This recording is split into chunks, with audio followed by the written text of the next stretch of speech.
Hello बच्चों, आइए प्रश्न समझते हैं। हमारा प्रश्न है मनुष्य के ब्लास्टूला का वर्णन कीजिए। आइए समझते हैं। बच्चों, सबसे पहले हम अपने प्रश्न की मुख्य अवधारणा को समझेंगे। मुख्य अवधारणा हमारे प्रश्न में पूछा गया है मनुष्य का ब्लास्टूला क्या होता है, इसका वर्णन हमें करना है।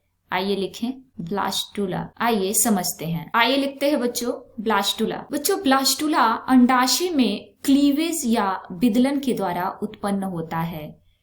आइए लिखें, यह अंडाशय में किसके द्वारा?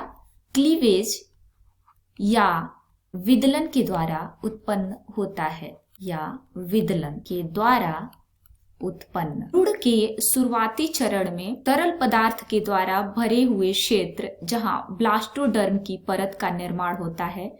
आइए लिखें, भ्रूण के शुरुआती चरण में, भ्रूण के शुरुआती चरण में क्या होता है बच्चों? तरल पदार्थ के द्वारा भरे हुए ब्लास्टोडर्म की कोशिकाओं का निर्माण होता है। ब्लास्टोडर्म की कोशिकाओं का निर्माण होता है और इसी चरण के दौरान गर्भाशय की दीवार में प्रत्यारोपण होता है। इसी चरण के दौरान गर्भाशय की दीवार में प्रत्यारोपण होता है। यानी कि जो ब्लास्टूला होता है वो निर्मित होता है कैसे बच्चों?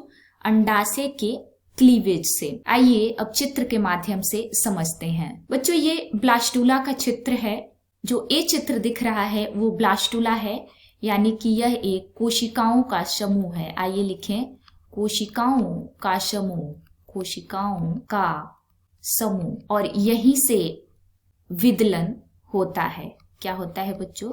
यहीं से विदलन होता है। दूसरा चित्र बी है, वह ब्लास्टूला का अनुप्रस्थ काट है। ये आप देख रहे हैं, इसे ब्लास्टोसिल कहते हैं।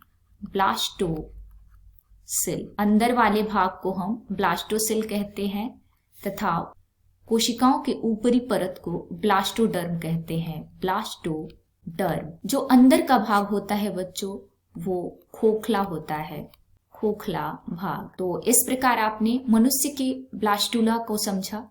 उम्मीद है आपको प्रश्न समझ में आ गया होगा। धन्यवाद।